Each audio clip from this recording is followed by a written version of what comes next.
Hey yo, what's up guys, it's DPX here, and today is June 12th. Oh, and whenever I say the date in the video, it usually ends up going up the next day because of problems or whatever.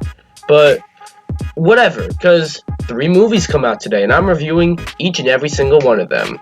That is Artemis Fowl on Disney+, The Five Bloods on Netflix, and The King of Staten Island on everything, but it costs money, so there's that. Before we get started though, you know what to do. Be sure to like this video, subscribe if you're new, turn on notifications, and leave a comment, and you'll be a little subscriber. So first we're starting off with Artemis Fowl, and I'm starting off with this one for a reason. I'm gonna try to make this one very short. Who knows? It's going unscripted, so who knows? This was a bad movie. This was bad. Like, it was strange to see this, like, at first glance, it was strange to see this go to Disney Plus when Disney's been careful not to put any of their movies on Disney Plus due to the pandemic. Like, you'd expect them to put, like, New Mutants on Disney Plus or Hulu, but they haven't. They put this, though, and it's clear to see why. There's nothing to this movie. I'm not even gonna lie, it was so boring that the bit at the beginning of the video that, like, where I'm like, hey guys, it's DPX, I paused the movie to record that because I was so bored. And the crazy thing is, it's only an hour and 30 minutes, so it felt like that's like 94 minutes. It felt like 94 hours, though. Jesus Christ. I can't really tell you anything about this movie because it was just so boring. I mean, I do remember the main lead, the boy, Artemis Fowl himself, not a... I mean, I don't want to, like, make fun of kids or anything. I don't want to be Leafy's here or anything like that. But he just seems like he doesn't seem into it. He just doesn't seem into it. Every time I saw him, he didn't emote at all. And, like, everyone in the movie is not too great. Colin Farrell's in it, and he's alright. He's probably the best out of everyone. But even him, he's just like, yeah, okay, I'm here. Can I get a paycheck? There are also some blatant attempts at humor, but I didn't laugh a single time. A few times sort of made me be like, okay, I can see how that could be funny. But, like, I don't know. I never got too big into the books, the Artemis Fowl books. But I feel like if you read the books, you're not going to like this movie. I don't think you're going to like this movie. And if you didn't get into the books, you'll still not like this movie. There's nothing to it. It's probably the worst movie I've seen this year, and that's counting Doolittle.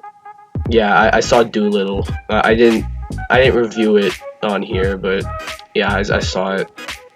I don't know why I saw that. To be honest, I don't know why I saw this. I think this is worse, because, like, God, there's nothing to it. I'm sorry. This segment was a lot shorter than the other two.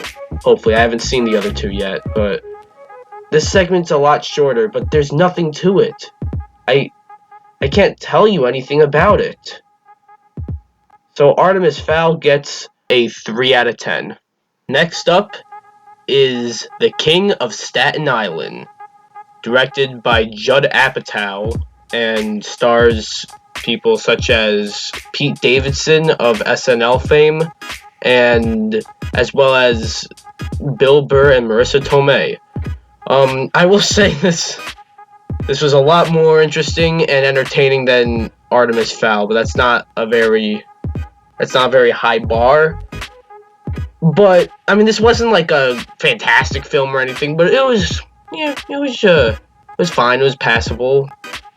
I enjoyed it. A lot of the humor didn't stick for me.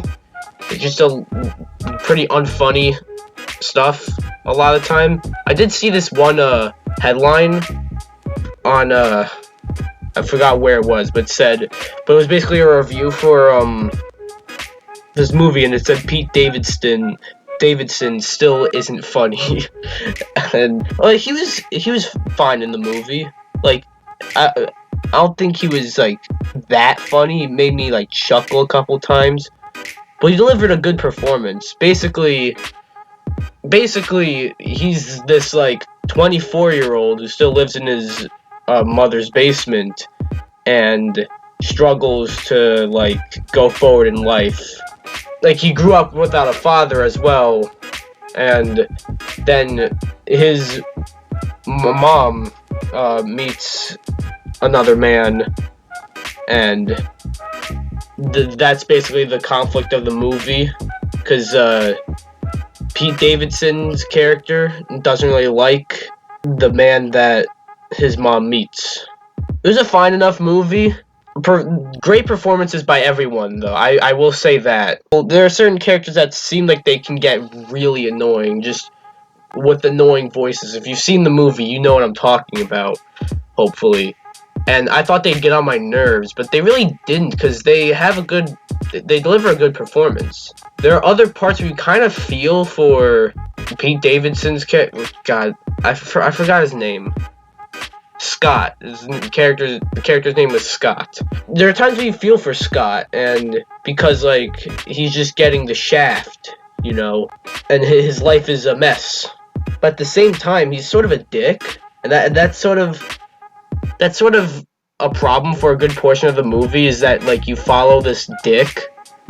And the movie, I really don't know if the movie expects you to sympathize with. You sympathize with him towards the end of the movie where shit happens, but like a good portion of the movie, I'm not sure if the movie wanted you to sympathize with him or not, because he's just an absolute dick. Like, the beginning, he's just trying to ruin Bill Burr in the movie, you know, and it just comes off as like, I don't know, just selfish and dickish, if you know what I mean. And I think maybe that's the intention, but also you're supposed to sympathize with him, and I feel that you're supposed to sympathize with Pete Davidson here and not want Bill Burr to become his mom's boyfriend. But I felt bad for Bill Burr's character when shit happened, you know. And I'm not sure if that was the intention or not. That's sort of the biggest problem with this film, is like I had trouble picking who to sympathize with, you know. Actually, no, the biggest problem is that the comedy, or the comedic aspects, this is supposed to be like a comedy. They didn't really, that's not really the highest point of the movie. I feel like, this seems more of like a drama, which it is, but this was marketed as a comedy, and it didn't really, I felt more like I was watching a drama that, was intended to be funny and hit some comedic points, yeah, but it didn't feel as much like a comedy. Maybe a dramedy, if that's a thing. I've heard that before. But it's a fine enough movie for $20. It's pretty steep, but maybe catch it for a sale. Catch it when it's on sale.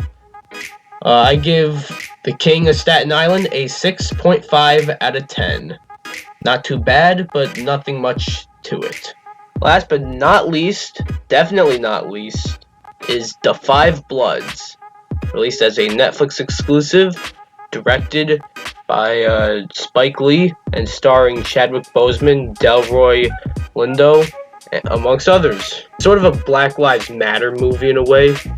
Like, you know, with all the stuff going on, it's great timing that this came out now, and I just want to start off by saying this. I found this to be the most entertaining out of all three of the movies. It's long, like it's very long, but it's still a lot of fun. Basically, there's a bunch of Vietnam War veterans They went into war a while ago during the Vietnam War, and years later has passed. One of them is lost, like not with them anymore, but the other four are still stuck together and they're still, close. So they go back to try to find the one soldier that was lost, who was played by Chadwick Boseman. So he's not really in it that much, but either way. And so they go back to find Chadwick Boseman as well as a bunch of gold. And that creates a lot of conflict there. I will say, there's like a good, I want to say 30 minutes that's not really needed here. Because a lot of the movie takes place in like the little jungle war zone area, I guess. And that's not a bad thing, because like it was very entertaining there. I sort of did see myself a bit bored during the beginning of the movie. He's trying to establish a lot, I get that, but still. One other weird thing about the movie that was pretty cool at first, but it got a bit weird, is that it kept changing aspect ratios. When it showed you present day, it showed you like a 360 degree aspect ratio. They showed you like footage from the Vietnam War that they shot. It wasn't actual footage from the Vietnam War. It was, they had a 4:3 aspect ratio and had filters to make it look like it was from there, which is a nice touch. But there were some times where it was 360, 4:3, 16:9 within like a couple of minutes. Like, it got a bit like, I say like a lot. I probably shouldn't do that. This was a lot of fun. Great performances by everyone. Delroy Lindo, his performance is especially good, as like he has like some personal demons, and you really do feel for him with those demons, and it sort of affects his relationship with his son, played by Jonathan Majors, rather, his son David. And David's kind of depressed because of this, and you feel for both of them. You feel for Delroy Lindo because you know his demons, and you feel for Jonathan Majors because of his bad relationship with his father. And you get like good bonding between the Bloods, or the group. That's what they call themselves in the movie, the Bloods. That's the name, the Five Bloods, even though there's 4 for most of the movie. It's a really good movie. Spike Lee is a good director as well. It's probably a good move that this was put on Netflix. This probably wasn't gonna go in theaters if theaters were open, but because this probably wouldn't have done so well in the theaters. But on Netflix, when theaters aren't open, especially, I'm sure people should eat this up. The Five Bloods is by far the most enjoyable and the best movie out of the 3. Artemis Fowl was terrible. King of Staten Island was good, but could have been better.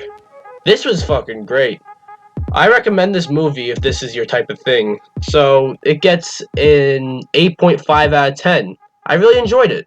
I'm sorry if I sound unenthusiastic. I'm really fucking tired. I just watched all 3 of these movies in one day. But definitely watch this if there's one out of any you have to watch.